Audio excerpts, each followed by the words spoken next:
The orphan girl entered the forbidden tunnel. But what she discovered changed her life forever.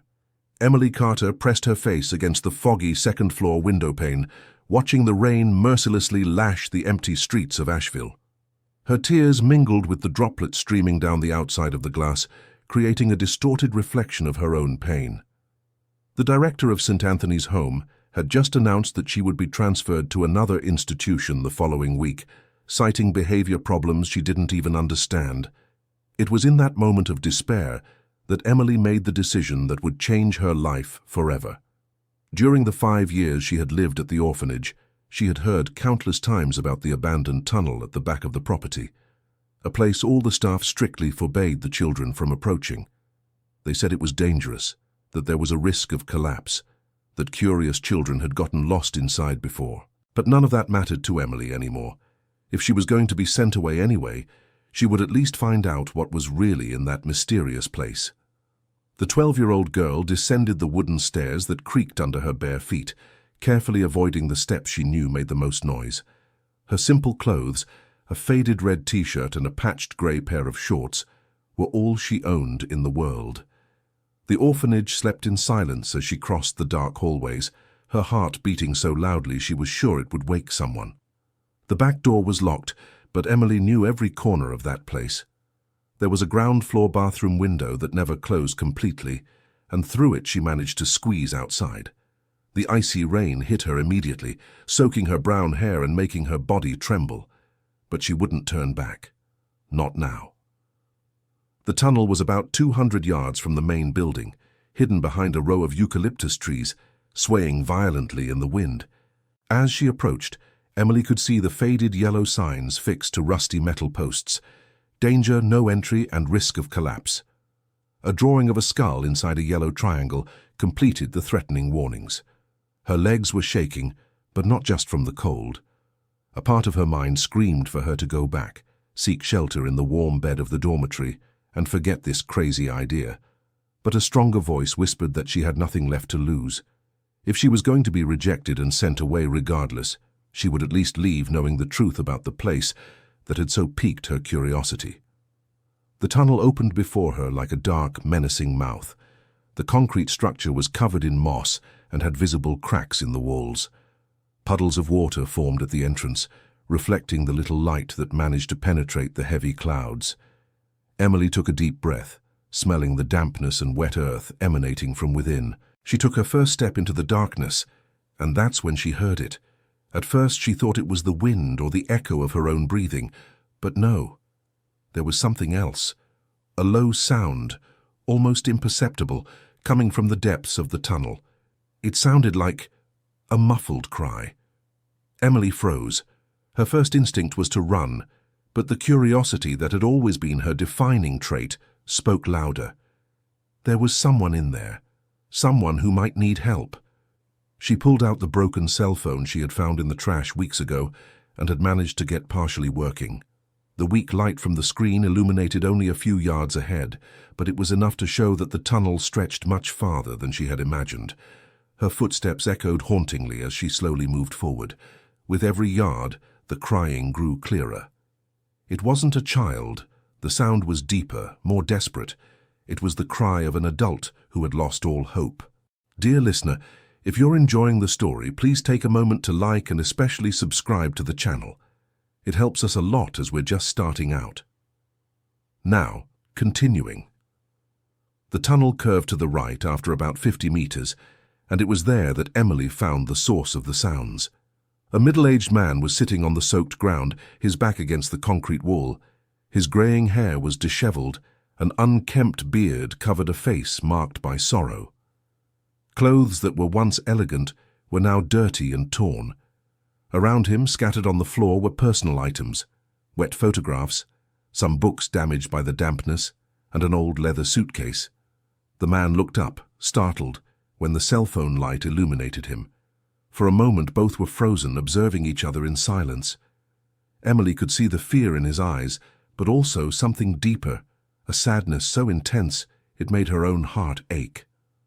"No, don't come closer," the man murmured in a hoarse voice. "I won't hurt you, but you shouldn't be here. This place isn't safe for a child." Emily, going against all the teachings about not talking to strangers, took another step toward him. There was something about that man that stirred compassion in her instead of fear. Perhaps it was because she herself knew the pain of abandonment and loneliness all too well. "Are you hurt?" she asked softly, noticing he was holding one of his legs awkwardly. The man tried to stand up but groaned in pain and sat back down. "I stumbled when you appeared. I think I twisted my ankle." He looked at her carefully, noticing her soaked clothes and evident thinness. "My God, you're just a child. What are you doing here alone in the middle of the storm?" "I live at the orphanage over there." Emily pointed in the direction she had come from, though it couldn't be seen from there. "I always wondered what was in this tunnel. Everyone said not to come, but—" She left the sentence hanging, not knowing how to explain the desperation that had brought her there. The man studied her thin face and the large eyes that seemed to hold too many sorrows for a child her age. "An orphan," he murmured, more to himself than to her. "Then we are both people the world has forgotten." Something in the way he said those words touched Emily deeply. She crouched down and opened the small backpack she always carried, taking out 2 cookies she had saved from dinner. It was her secret stash for days when the hunger pangs were worse than usual. "Are you hungry?" she offered, holding out one of the cookies. The girl's simple, generous gesture made the man's eyes fill with tears. It had been weeks since anyone had shown him any kindness. I can't accept it. You must be hungry too." "I have 2, Emily smiled timidly. "And my grandmother always said that shared food is more satisfying." The man accepted the cookie with trembling hands. "Your grandmother was a wise person. What's your name, child?" "Emily. Emily Carter. And you?" "David. David Thompson." He chewed the cookie slowly, as if wanting to prolong that moment of humanity. "It's been a very long time since anyone asked my name." Emily sat on the ground beside him, not minding the dampness. "Why are you living here? Don't you have a home?" David sighed deeply, looking at the photographs scattered around him. One of them showed a smiling woman next to a little girl. "I did. I had a home, a family, a job. I had a whole life." His voice was heavy with bitterness. "But sometimes life decides you don't deserve any of that anymore."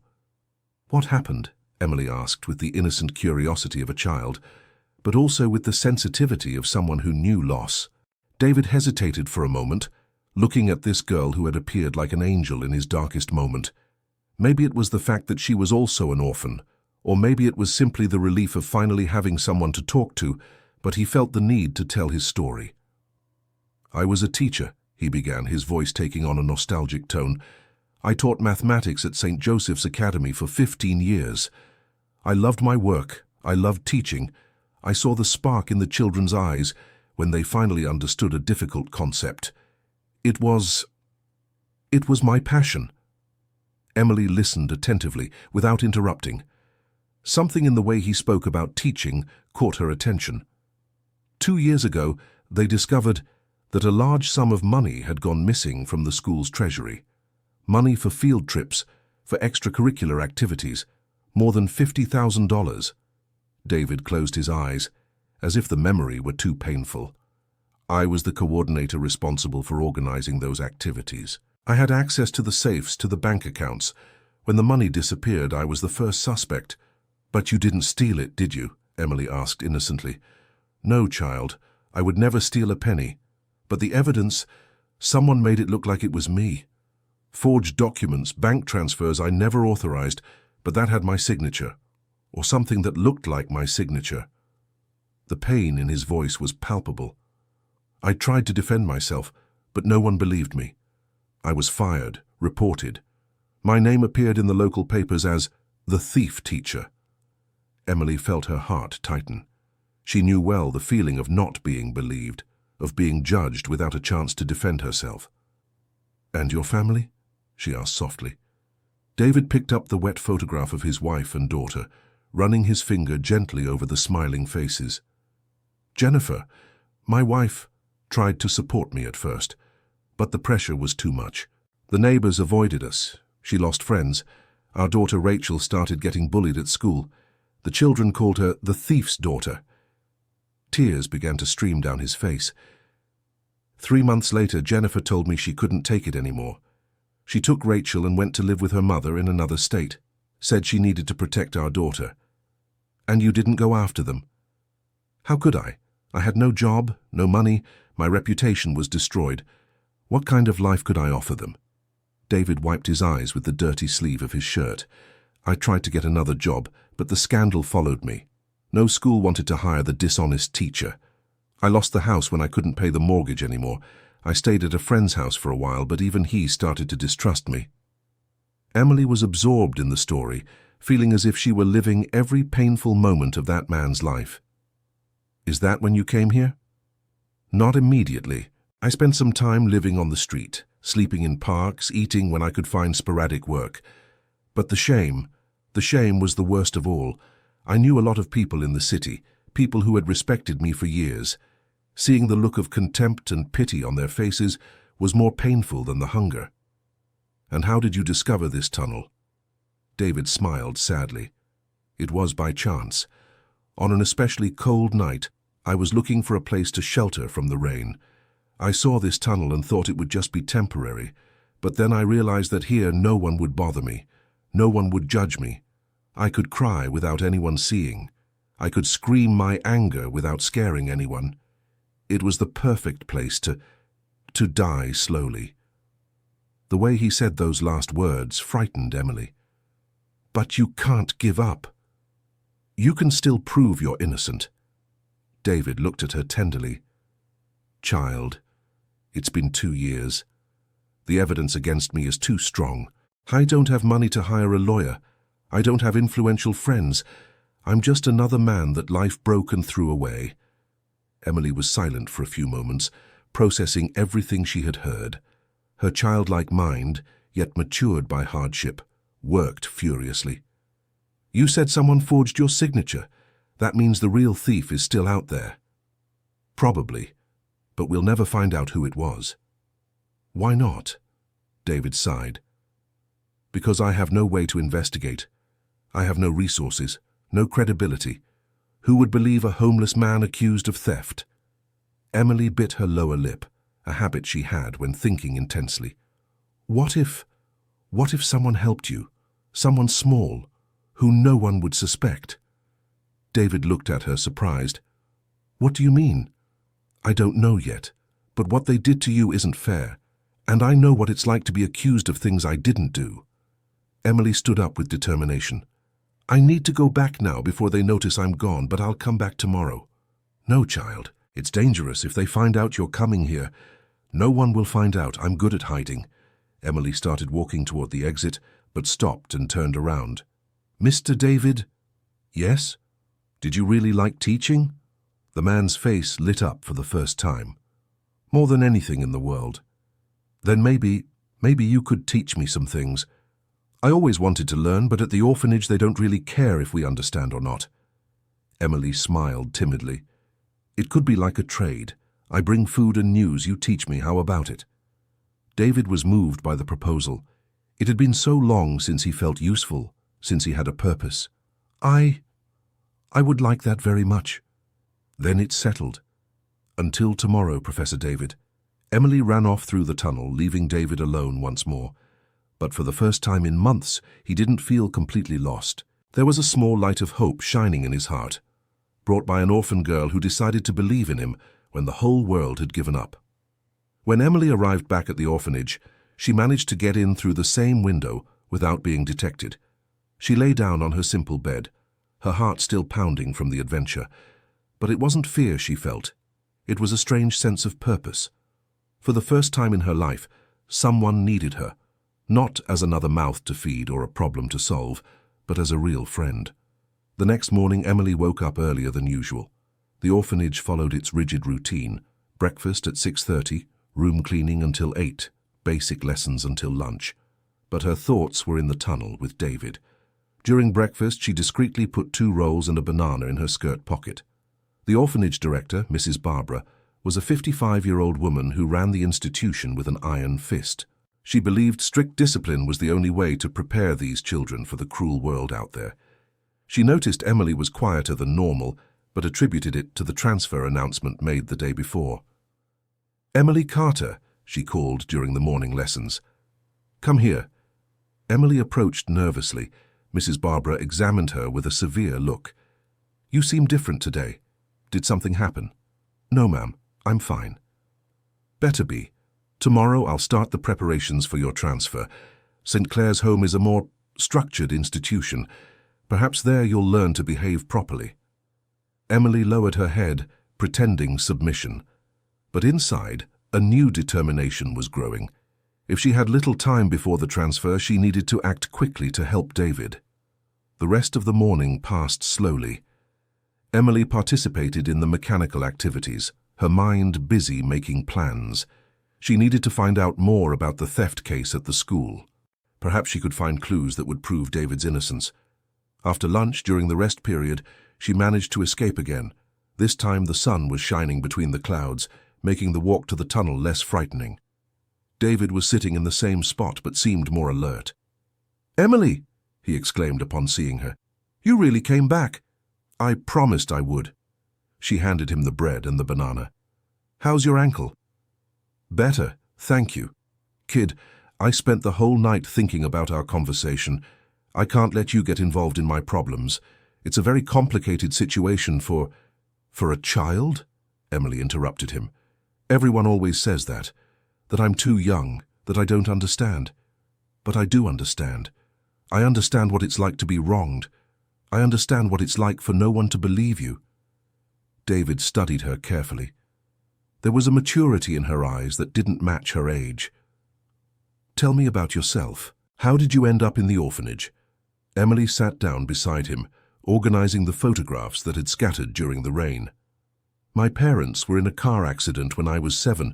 I had no other close relatives, so they sent me here." Her voice was factual, as if she were talking about the weather. "Mrs. Barbara always said I was a difficult child because I asked too many questions. I wanted to know the reason for everything. Why couldn't I play in the street like the other children? Why were the lessons so basic? Why couldn't we choose our own clothes?" And what did she say? That orphaned children don't have the right to question, that we should be grateful to have a roof and food. Emily picked up one of the photographs. It showed David in teacher's clothes smiling next to a class of students. "That's why I'm being transferred.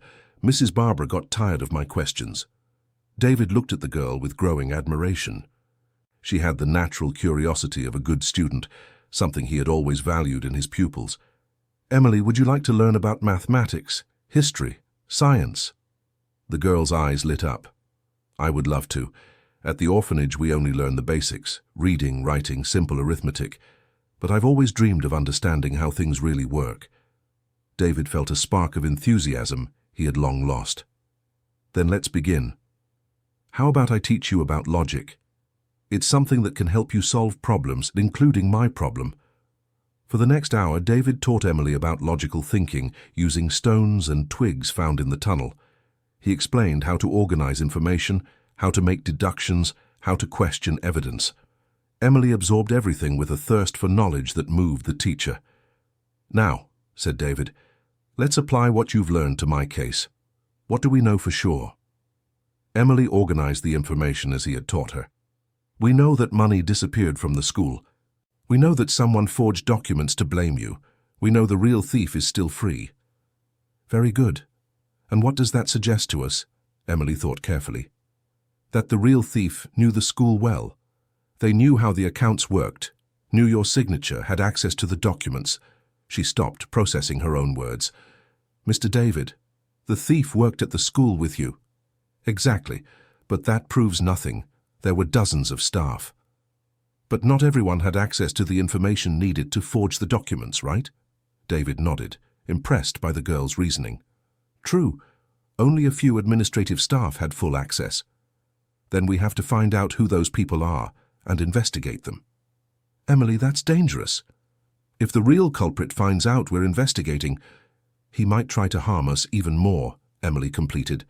"But, Professor, you've already lost everything. Can it get worse than that?" David reflected on the girl's words. It was cruel logic, but correct. You're right. I have nothing left to lose, but you do.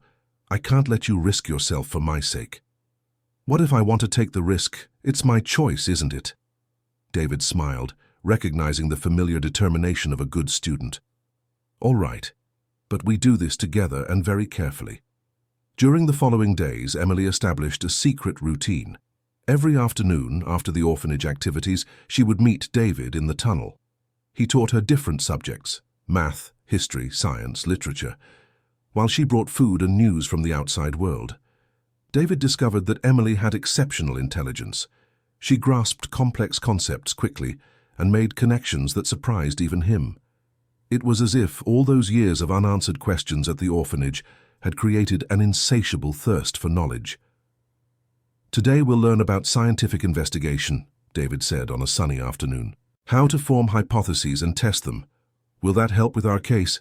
Asked Emily, always focused on the goal. Yes, scientific investigation and criminal investigation follow similar principles. We need to collect evidence, form theories, test them against known facts. David drew diagrams in the damp earth of the tunnel, explaining investigation methods. Emily absorbed everything, taking notes in an old notebook she had found in the orphanage trash. Professor, I have an idea, she said after one of the lessons. What if I went to the school?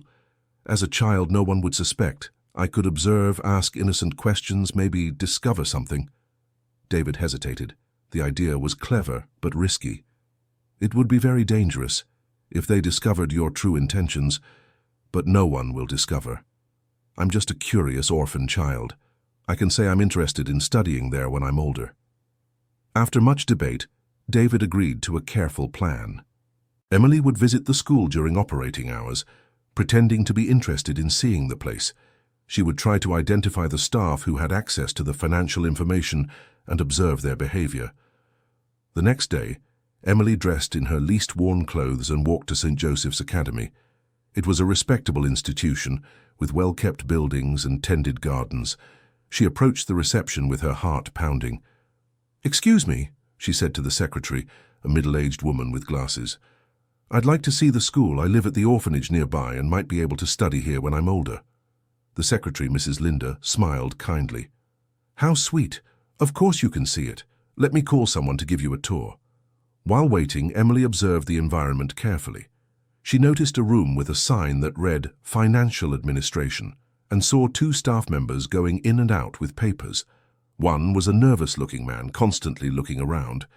The other was an older woman who seemed very confident and controlling. "Emily," a young teacher appeared. "I'm Teacher Sarah. I'll show you our school." During the tour, Emily asked smart questions about how the school worked, always trying to steer the conversation toward administrative aspects.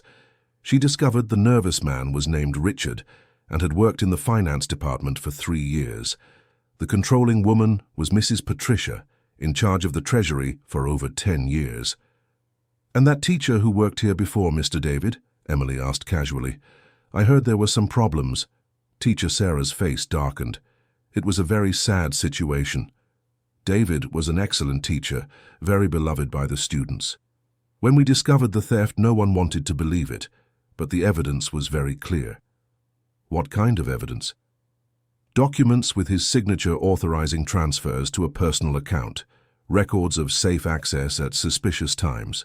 It was all very well documented by Mrs. Patricia. She was the one who discovered the irregularities.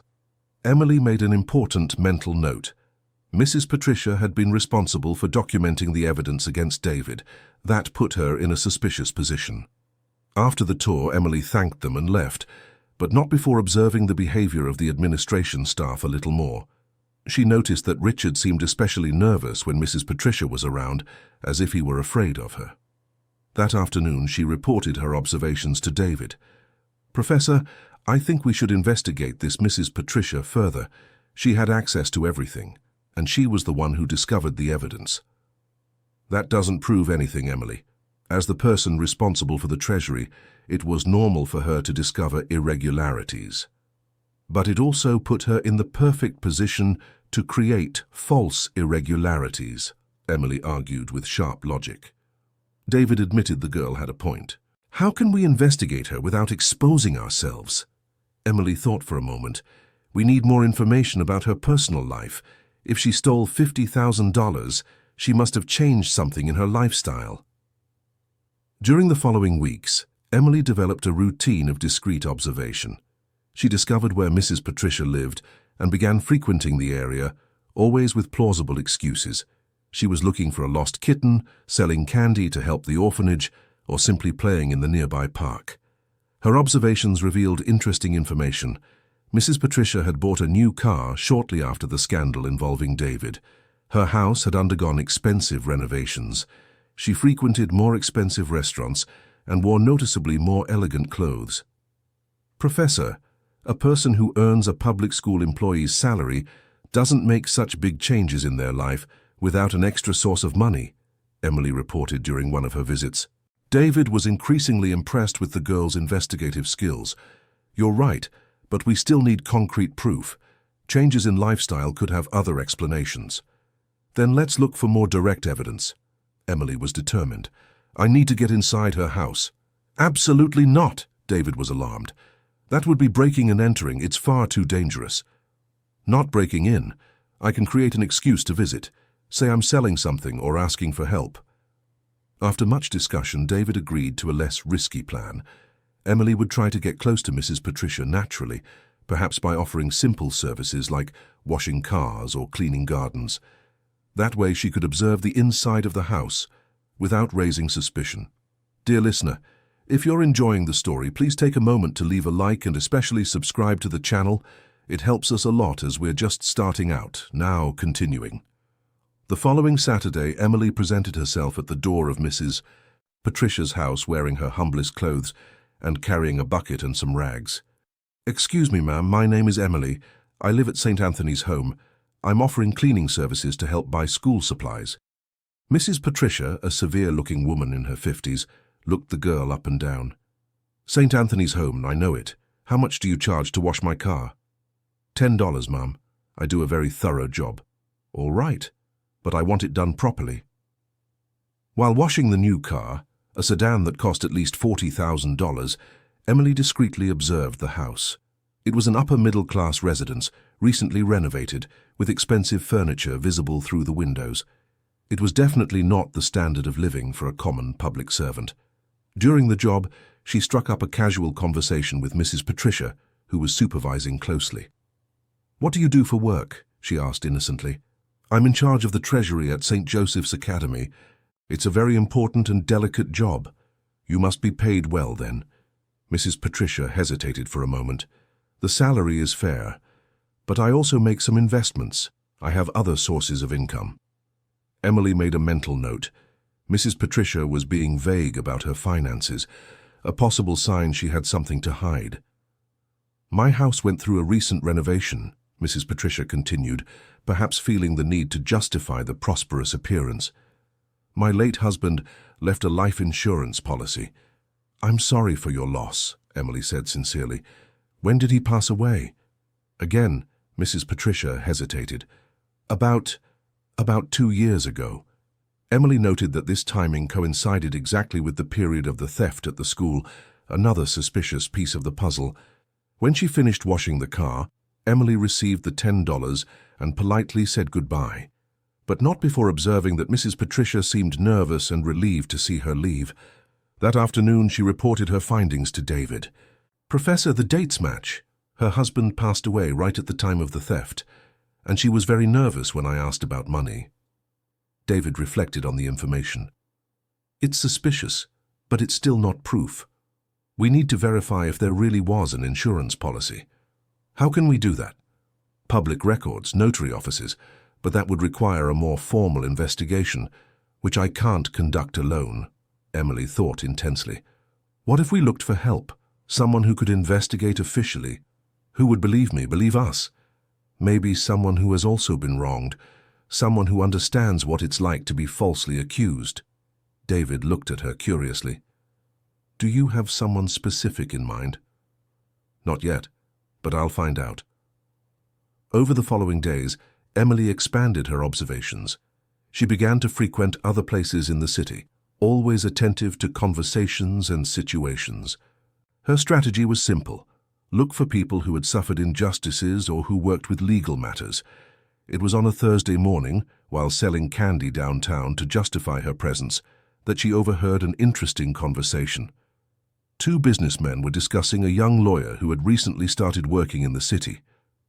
"He's from a humble background, graduated on a scholarship," one said. "They say he takes on difficult cases, even when he can't be paid much." "What's his name?" asked the other. "Dr. Michael Patterson, opened an office here on Blossom Street."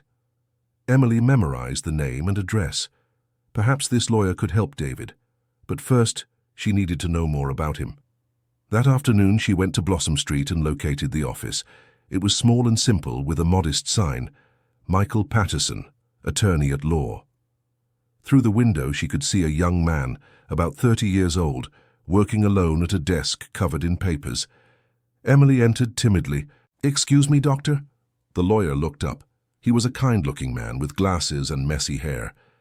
"Hello, child. Can I help you?" I wanted to know if you help people who have been falsely accused of crimes they didn't commit." Michael studied her carefully. There was something in the girl's seriousness that intrigued him. "It depends on the case. Why do you ask?" Emily took a deep breath. It was time to bet everything on one move.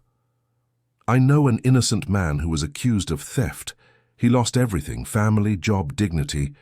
But I believe he is innocent, and we have evidence to prove it." The lawyer leaned forward, interested. "Tell me more."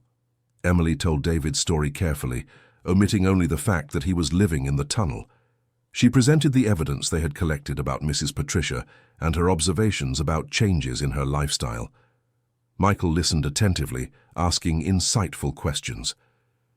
"This investigation, did you conduct it alone?" "No, sir. Professor David taught me how to investigate. He is very intelligent. It's just that no one wants to listen to him now." "Where is he living currently?" Emily hesitated. In difficult conditions. He has no home or job because of the false accusations." Michael sighed. "Child, that is exactly the kind of injustice that motivates me to work in law. But I need to meet this man personally before deciding if I can help." "You would do that, even though he has no money to pay?" "If he truly is innocent, we will find a way. Justice shouldn't be a privilege only for those with money." Emily felt a wave of hope. "When could you meet with him?" "How about tomorrow, late afternoon? Can you bring him here?" Emily agreed, but knew it would be a challenge to convince David to leave the hideout. He had become increasingly reclusive and distrustful of the outside world. That night, Emily could barely sleep from anxiety. She had finally found someone who could help David officially. But she still needed to convince him to trust one more person. The next morning, she arrived at the tunnel earlier than usual. David was organizing his few possessions, preparing for another day of solitude. "Professor, I have amazing news," Emily exclaimed, telling him about the meeting with the lawyer. David was silent for a long time after hearing the proposal. "Emily, I can't. Look at me, dirty, poorly dressed, looking like a homeless person. No lawyer would take me seriously. Dr. Michael is not like the others. He understands injustice, and besides, I can help you get ready." "How?" Emily smiled. "Leave it to me." For the rest of the day, Emily executed a meticulous plan. First, she borrowed some hygiene products from the orphanage bathroom. Then she convinced David to shave and bathe at a faucet she discovered near the tunnel. Finally, she managed to borrow a shirt and pants from an orphanage worker who had left the clothes on the clothesline. By late afternoon, David was unrecognizable. Clean, shaved, and in decent clothes, he once again looked like a respectable professor. His posture straightened, and his eyes gained a glimmer of hope. "How do I look?" he asked, adjusting his shirt. "Like the professor you always were," Emily replied with pride. Together they walked to Michael's office. David was nervous, but determined. Emily held his hand, offering silent support. Michael welcomed them warmly. After introductions, he began a detailed interview with David, asking questions about the events that led to his accusation. "Professor David, who else had access to the school's financial systems?" asked the lawyer. Mainly Mrs. Patricia from the Treasury and Richard, the administrative assistant. Some board members also had limited access. And about the forged signatures on the documents, David reflected. It always seemed strange to me that they could imitate my signature so perfectly. Only someone who had many examples of my handwriting could do that. Michael took careful notes. Who at the school had regular access to your signature? Mrs. Patricia received reports signed by me monthly. Richard also processed documents that I signed. David stopped, a realization dawning on his face. And there's one more thing. Around the time of the theft, Mrs. Patricia always asked me to sign extra documents saying they were for internal audit. Blank documents? Emily asked, applying her investigative logic. Some, yes. She said she would fill in the details later.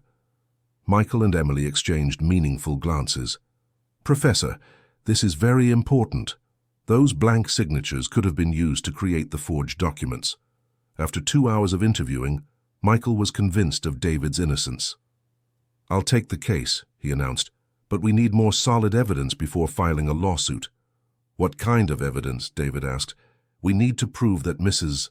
Patricia had access to your signatures, that she financially benefited from the period of the theft, and ideally, find the money or direct evidence of where it went.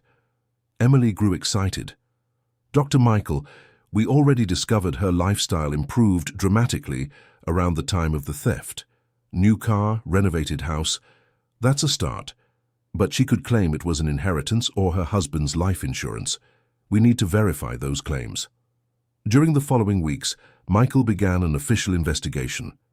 He requested public documents, checked insurance records, investigated Mrs. Patricia's finances. Emily continued her discreet observations, now guided by the lawyer on what kind of information to look for. David, motivated by new hope, resumed teaching Emily with even more enthusiasm. Their lessons in the tunnel became more elaborate and structured. He created a complete curriculum, covering all the subjects she had missed during her years in the orphanage. Today we'll study chemistry, David said on a sunny afternoon. It's important to understand how things transform. Emily absorbed each lesson with an insatiable thirst. Her brilliant mind began making connections between different areas of knowledge, impressing even David. Teacher, chemistry isn't just about substances, right? It's about transformation, how people can transform too. David smiled with pride. Exactly, Emily. You're becoming a true thinker. Meanwhile, Michael made important discoveries. The records showed that Mrs. Patricia's husband had indeed passed away 2 years prior, but the life insurance policy was for only $10,000, insufficient to explain all the improvements in her life. We found an inconsistency, Michael reported during a meeting in the tunnel. Mrs. Patricia claimed to have received $100,000 from insurance, but the actual policy was only for $10,000. She lied about the amount, Emily observed. Exactly. And that suggests she has something to hide about the real source of the money. David grew hopeful. Does that mean we can prove my innocence? We're on the right track, but we still need more direct evidence connecting her to the theft. It was then that Richard, the school's administrative assistant, entered the story in an unexpected way. Michael discovered that he had resigned from the school just a few months after the scandal involving David, citing stress and personal problems. Let's look for this, Richard, Michael suggested. Maybe he knows something important. Emily offered to help in the search. Her ability to go unnoticed as a curious child had proven valuable in the investigations. They discovered that Richard now worked as an accountant at a small accounting firm in the neighboring town. Michael scheduled a meeting, taking Emily as his assistant. Richard was a 40-year-old man with a nervous and tired appearance. When Michael explained the reason for the visit, his face paled. I don't know anything about the theft, he stammered. I only worked there. I followed orders. Emily, observing attentively, noticed that Richard's hands were trembling, and he avoided eye contact. Mr. Richard, you don't like Mrs. Patricia, do you? The child's direct question took him by surprise. Why do you ask that? Because whenever someone talks about her, you get nervous. Like now. Richard looked around the office, checking if they were alone. You don't understand. She's dangerous. If she finds out I'm talking... Michael leaned forward. "Richard, if you know something about the theft, it's your moral obligation to speak up. An innocent man lost everything." Richard fell silent for a long moment, wrestling internally. Finally, he sighed deeply. David was always a good man. He didn't deserve what happened to him. "What do you know?" Emily asked gently. "Patricia, she forced me to help. Said that if I didn't cooperate, she would fabricate accusations against me too." The words poured out as if he had kept that secret for too long. "She made me falsify reports, alter dates on documents, said it was to reorganize the school's finances." Michael was recording the conversation with permission. "What kind of documents did you alter? Access records, transfer authorizations?" She had David's signatures on blank paper, made me fill in the information afterward. Richard began to cry. "I knew it was wrong, but I was afraid.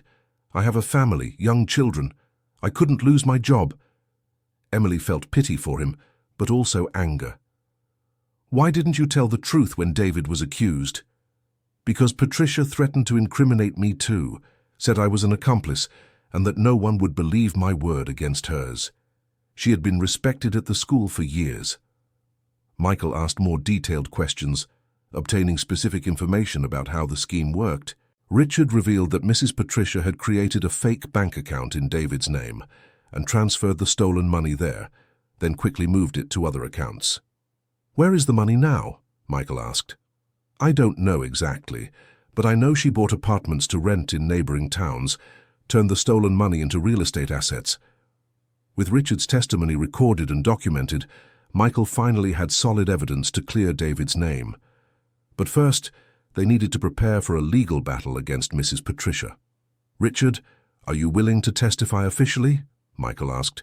"If you guarantee my legal protection, yes. I can't live with this guilt anymore." Michael smiled. "We'll guarantee it. You'll be treated as a cooperating witness, not as a criminal." The next morning, Michael filed a formal petition in court, requesting the reopening of David's case and an investigation into Mrs. Patricia. The evidence included Richard's testimony, the inconsistencies in the life insurance story, and Emily's observations about changes in the suspect's lifestyle. When Mrs. Patricia was notified about the investigation, her reaction confirmed the suspicions. Instead of cooperating calmly, she tried to flee the city, taking only a few personal belongings. Her hasty escape was seen as an admission of guilt. The police detained her at the bus station when she tried to board a bus to another state. In her luggage they found bank documents proving the existence of the secret accounts and real estate investments. David followed all the developments from Michael Patterson's office, still not fully believing his innocence would be proven. Emily stayed by his side the whole time, offering emotional support. "Professor, everything will be resolved soon," she said, holding his hand. "The truth always wins in the end." The trial was quick. With Richard's testimony, the financial evidence, and Mrs. Patricia's attempted escape, there was no doubt about her guilt. She was convicted of embezzlement, document forgery, and slander. During the trial, she confessed to the crime, claiming she had financial problems after her husband's illness and saw an opportunity to solve her problems at the school's expense. Her decision to frame David had been calculated. He was the employee with the most access and credibility, making him the perfect target. When the judge announced David's complete acquittal and ordered his name cleared from all criminal records, the man who had lived in a tunnel for nearly 2 years began to cry with relief. Emily hugged him tightly, crying too. "We did it, Professor. We did it." Michael smiled with professional satisfaction, but also with genuine pride. "Justice has been served. Now you can rebuild your life, David." But the journey of rebuilding would not be easy. David had lost contact with his wife and daughter, who had moved away. He had no home, job, or any structure of a normal life. "What am I going to do now?" he asked Emily and Michael after the trial. "First, we'll look for your family," Emily suggested. "Now that your innocence has been proven, they'll want to come back." Michael agreed. "And the school will have to compensate you for moral and material damages. You'll have resources to start over." In the following weeks, Michael worked to locate Jennifer and Rachel, David's wife and daughter. They were living with Jennifer's family in a city 500 kilometers away. When Michael made contact, explaining that David had been completely exonerated, Jennifer's reaction was one of shock and deep remorse. She had believed the evidence against her husband, allowing social pressure to pull her away from him at the moment he most needed support. I want to see him," Jennifer said through tears during the phone call. "I want to ask for forgiveness. I want our family back." Rachel, now 10 years old, also expressed the desire to see her father again. She had grown up believing her father was guilty, but always feeling an emotional void in his absence. The reunion was scheduled for a Saturday in the city's central square. David was more nervous than he had ever been. Emily accompanied him, offering moral support. "What if they can't forgive me?" David asked as they waited. "They will," Emily replied with conviction. "True love is stronger than misunderstandings." When Jennifer appeared on the horizon, holding Rachel's hand, David's heart almost stopped. His wife had aged in the 2 years of separation, carrying the weight of guilt and longing. Rachel was taller, thinner, with eyes that seemed to have seen too much sadness for her age. The meeting was emotionally devastating. Jennifer ran to hug David, asking for forgiveness between sobs. Rachel hesitated for a moment, but then threw herself into her father's arms, crying like the child she still was. "Dad, I always knew you hadn't done anything wrong," she whispered. "I always knew." David held the two most important women in his life, feeling as if a 2-year nightmare was finally ending. "I forgive you.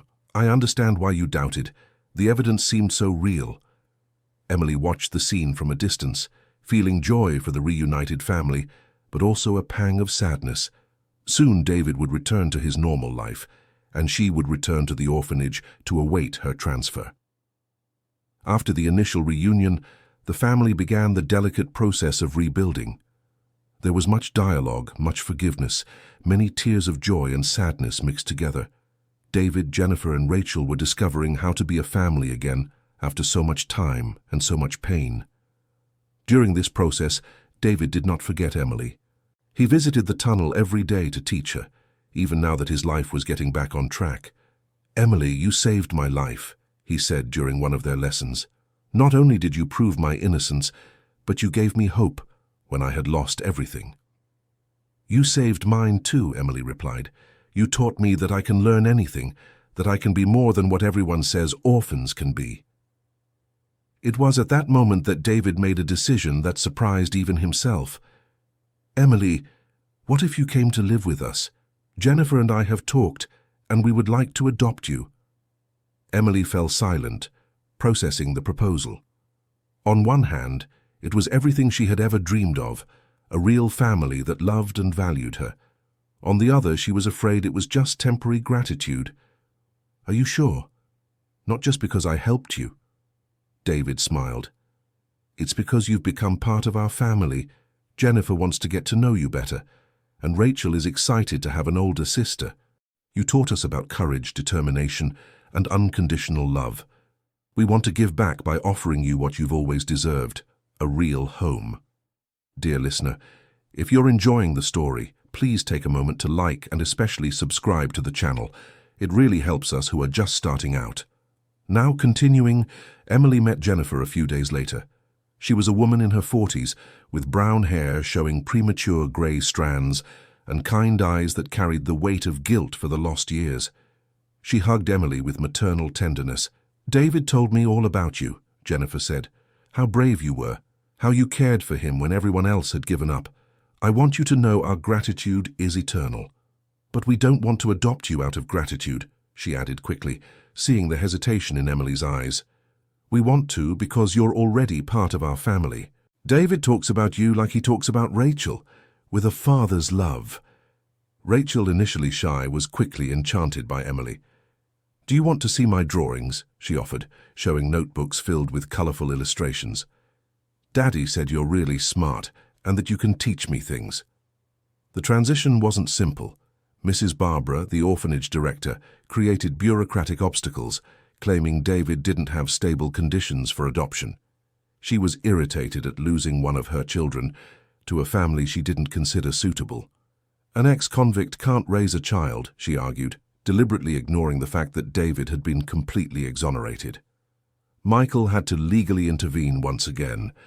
He demonstrated that David had received substantial compensation from the school, had excellent job prospects, and offered a stable and loving family environment. During the adoption process, Emily continued living at the orphanage but spent every afternoon and weekend with her new family. David resumed private tutoring, now at home, preparing her to enter a regular school at the level appropriate for her intelligence. "Math today," David would announce every morning, "but real math. We're going to study algebra." Emily absorbed knowledge like a dry sponge absorbs water. Within a few months, she was studying high school-level material, surprising even David with her capacity for understanding. "She has college potential," David commented to Jennifer. "With the right kind of education, she can become anything she wants." Jennifer watched the lessons with growing admiration. "I've never seen a child so dedicated to her studies. And David, he seems to have found his true calling teaching her." During this period, unexpected events brought even more changes. The principal of St. Joseph's Academy sought out David personally to offer not only his old job back, but a promotion to pedagogical coordinator. "David, we want you to come back," the principal said during a formal visit to the house. "We know we made a terrible mistake.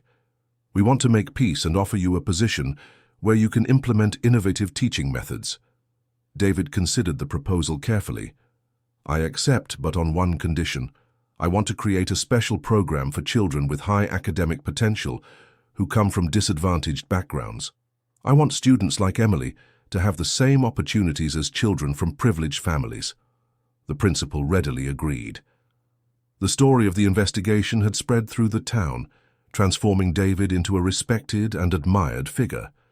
His experience as a victim of injustice made him especially qualified to defend others facing discrimination. When the adoption was finally approved, Emily participated in a simple yet deeply emotional ceremony at the courthouse. Michael was present as a witness, proud of the role he had played in reuniting that family.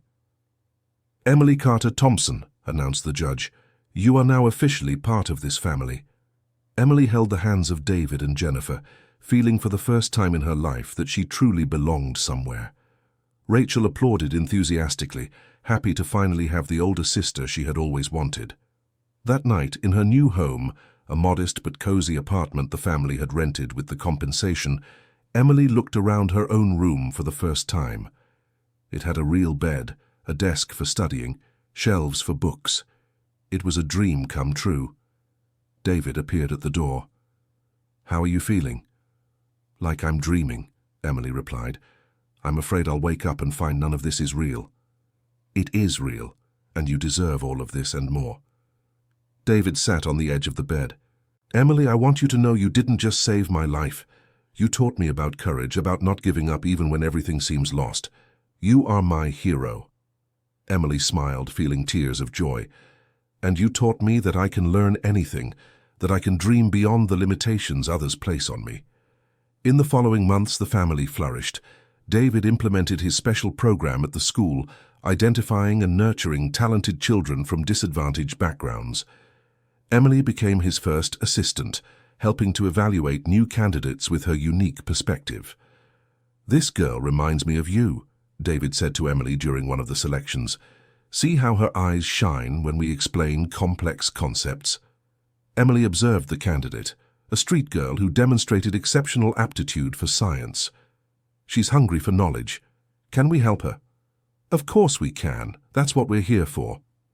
The program grew quickly, attracting attention from educators across the region. David became a reference in inclusive education, often invited to give lectures and conferences. Emily, now 13, was in her first year of high school with students 3 years older. Her grades were exceptional in all subjects, but she never lost her humility or forgot her origins. "I want to study law," she announced during a family dinner. "I want to help wronged people like Dad was." "You have all the potential for it," Jennifer said with maternal pride. "But remember, you can choose any career. The whole world is open to you now." David smiled. "Whatever you choose, we will support you completely." 2 years after the adoption, the family faced a new challenge: When David received an offer to lead a new experimental school in Chicago, it was an extraordinary professional opportunity, but it would mean leaving the town where everything had happened. "What do you all think?" David asked during a family meeting. "It's a chance to implement our methods on a larger scale, but it means starting over somewhere else," Emily thought carefully. "Can we help more children there?" "Many more. The school would be a model for the whole country." "Then we should go," Emily decided. "We can't be selfish keeping our methods just for ourselves." Rachel, now 12 years old, also supported the move. "It'll be an adventure, and we can make new friends." Jennifer was more hesitant. "What if it doesn't work? What if we can't adapt?" "Mum," Emily said, using for the first time the word that still moved her, "we've faced much harder things. Together, we can overcome any challenge." The move to Chicago was a milestone in the family's life. David took over the direction of the Horizon Experimental School, an institution dedicated to innovative teaching methods and social inclusion. Emily adapted quickly to the new city, enrolling in a top-tier private school with a full scholarship. Her teachers were impressed not only with her intelligence, but with her emotional maturity and social sensitivity. "She's different from the other children," the academic coordinator commented. "She has an emotional depth rare in teenagers." Emily used that sensitivity to help classmates with academic difficulties or personal problems. She became a natural leader, always willing to include marginalized students or defend just causes. At the new school run by David, Emily began working as a volunteer tutor on weekends, helping children from underprivileged communities develop basic academic skills.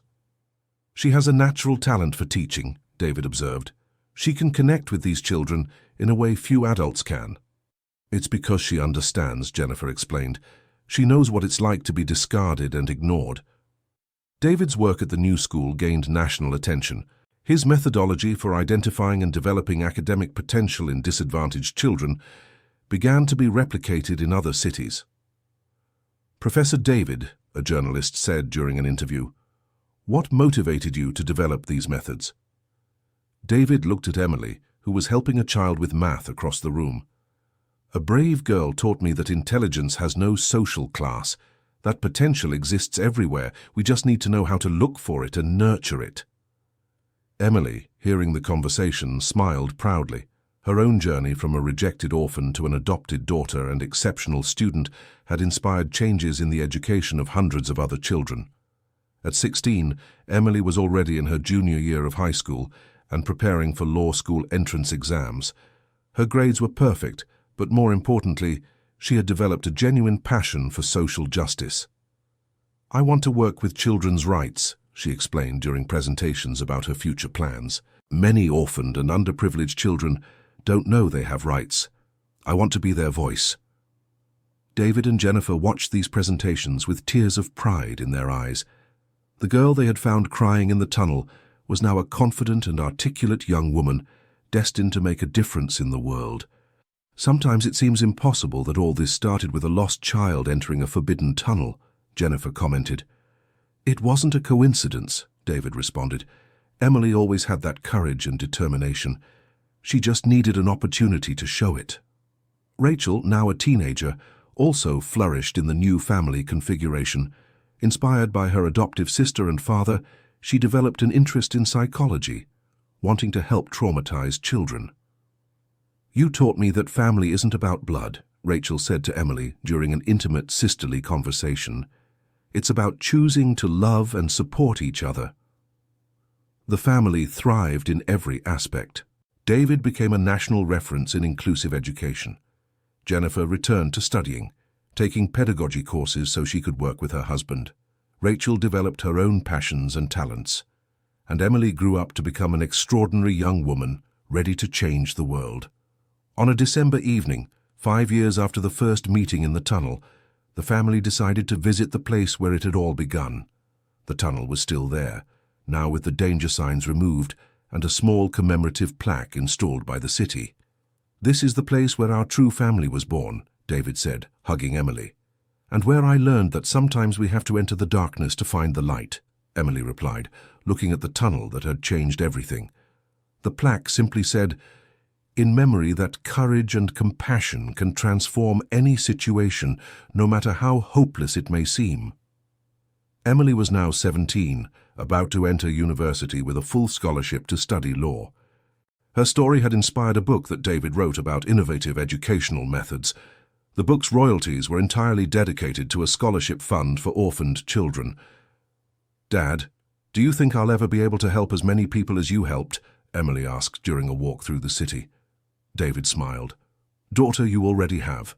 Your courage not only saved my life, but inspired changes that have touched hundreds of families. And this is just the beginning." At the high school graduation, Emily was invited to speak as the class valedictorian. She looked at the packed auditorium, saw her family in the front row with faces radiant with pride, and began. "5 years ago, I was an orphan child that everyone considered a problem. Today I am here because someone believed my potential was greater than my circumstances. Because I understood that education is the key that opens all doors. Because I learned that family is about love, not blood." She paused, emotional, looking directly at David. "My father always taught me that life's greatest lesson doesn't come from books, but from choosing to help others, even when we are suffering. Today, I commit to using my education to be the voice for the voiceless, to be hope for those who have lost hope." The audience gave a standing ovation. David and Jennifer cried with pride. Rachel shouted with joy. Michael, who had been invited to the ceremony, smiled with the satisfaction of a duty fulfilled. After graduation, Emily earned a full scholarship to the law school at the University of Chicago, one of the most prestigious in the country. Her application essay about social justice and the rights of orphaned children had deeply impressed the reviewers. "I'm nervous," she confessed to David on the eve of starting university classes. "It's natural. But remember, you've already faced things much scarier than a university classroom." Emily laughed. "That's true. Compared to entering a dark tunnel alone in the middle of a storm, college should be a breeze." During her first years of university, Emily excelled academically and socially. She became president of the Student Council, organized free legal assistance programs for underprivileged communities, and interned at the city's largest human rights law firm.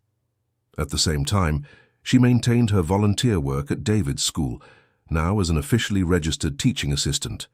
Her ability to connect academic theory with social reality made her an exceptional educator. "She's the best teacher we've ever had," commented one of the children served by the program. "She explains things as if we were actually smart." David watched with pride as Emily applied the methods he had taught, but always adding her own perspective and innovations. "She surpassed the teacher," he commented to Jennifer. "She has a natural pedagogical sensitivity that cannot be taught." In her third year of college, Emily developed a university extension project to provide specialized legal assistance to orphanages and homes for abandoned children. The project quickly gained recognition and government funding.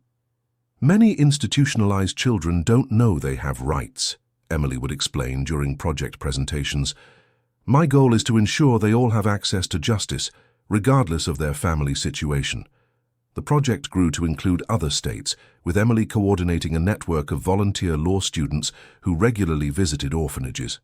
Mrs. Barbara, the former director of St. Anthony's Home, now retired, read about Emily's work in a local newspaper.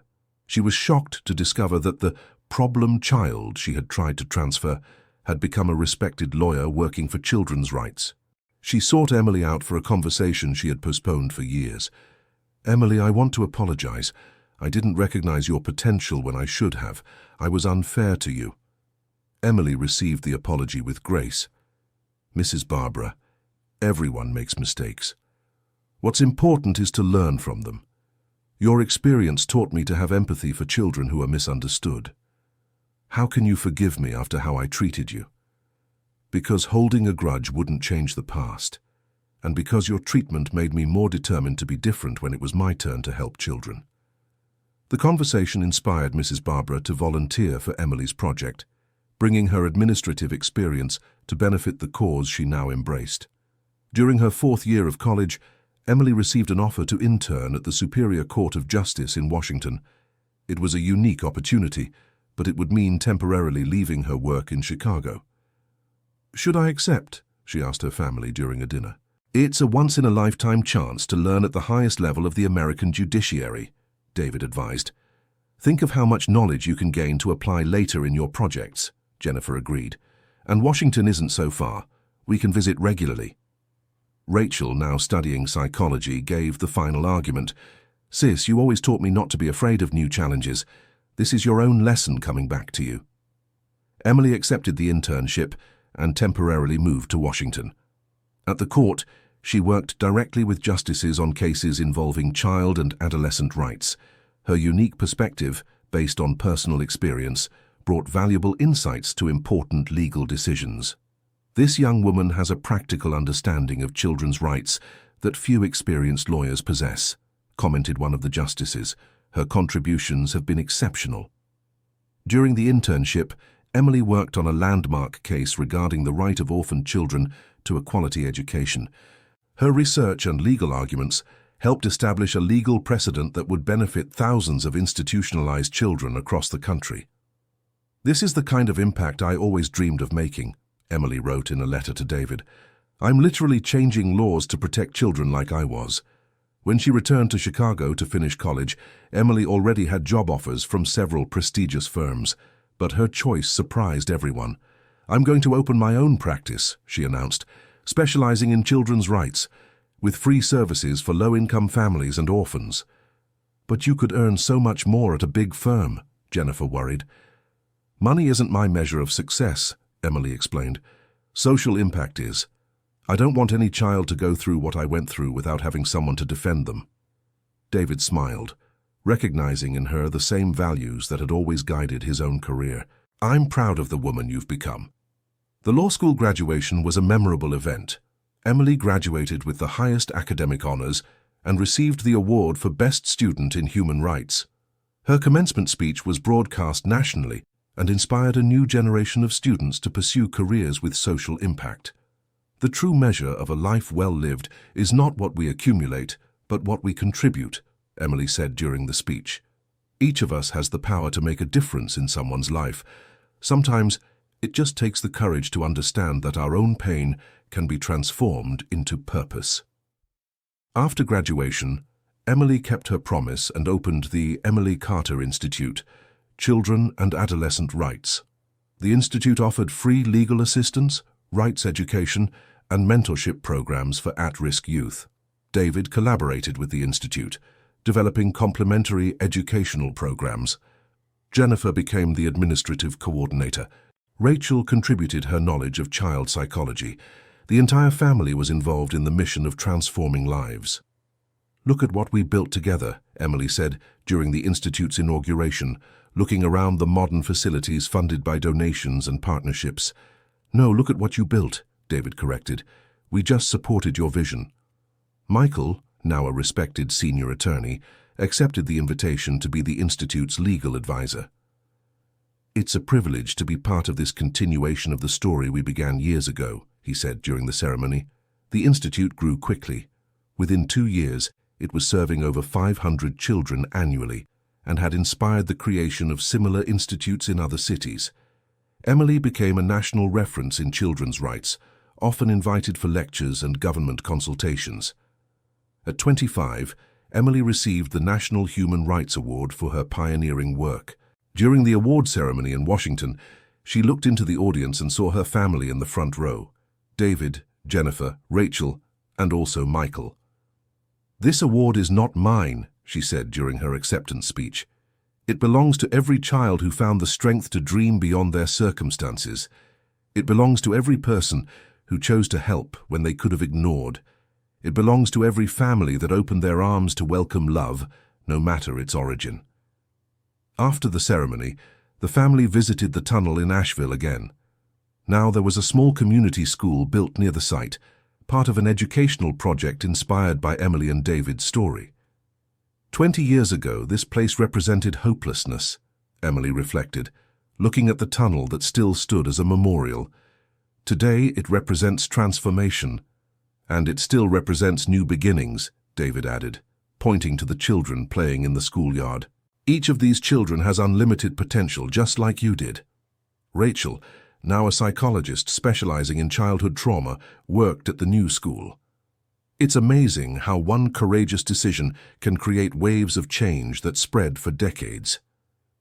Jennifer, watching the three people she loved most in the world, smiled with deep contentment.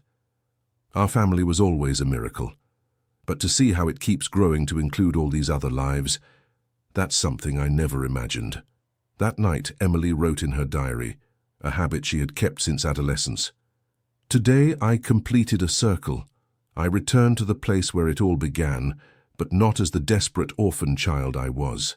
I returned as someone who transformed pain into purpose, abandonment into family, injustice into a fight for justice.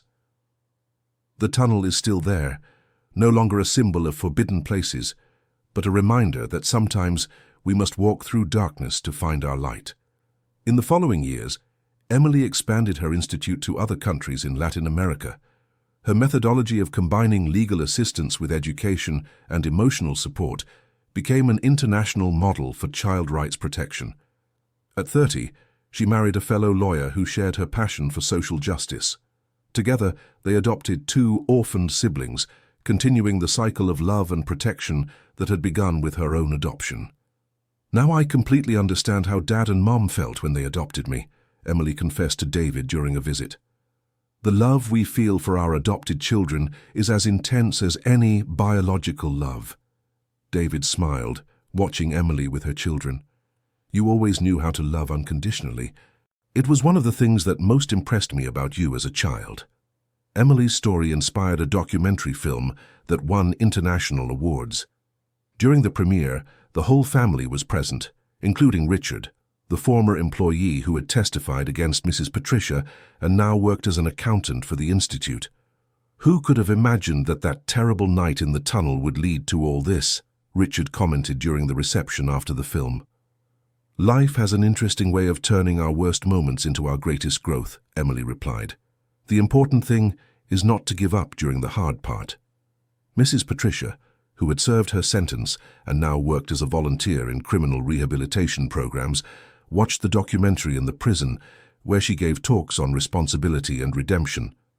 I destroyed an innocent man's life, she told the inmates, but I learned that even the worst mistakes can be turned into opportunities to do good. Emily Carter taught me that when she forgave me publicly. When she turned 35, Emily decided to write an autobiographical book, From Tunnel to Light. A Journey of Courage and Transformation became an international bestseller, inspiring thousands of people not to give up on their dreams regardless of their circumstances. During the book launch, Emily made a surprising revelation. All royalties would be dedicated to creating an international foundation for orphan education. My story only makes sense if it is used to create more stories of transformation, she explained during interviews. Every orphaned child deserves to have someone who believes in their potential. David, now 65, had retired from formal teaching, but continued as an educational consultant. During the book launch, he was invited to speak about the experience of being saved by a child. Emily didn't just save me by proving my innocence, he explained to the audience. She saved me by giving me purpose again. She taught me that our greatest mission in life is to recognize and nurture greatness in others. Jennifer, Rachel, and Emily's own children were present, representing the different generations that had been touched by that initial story of courage.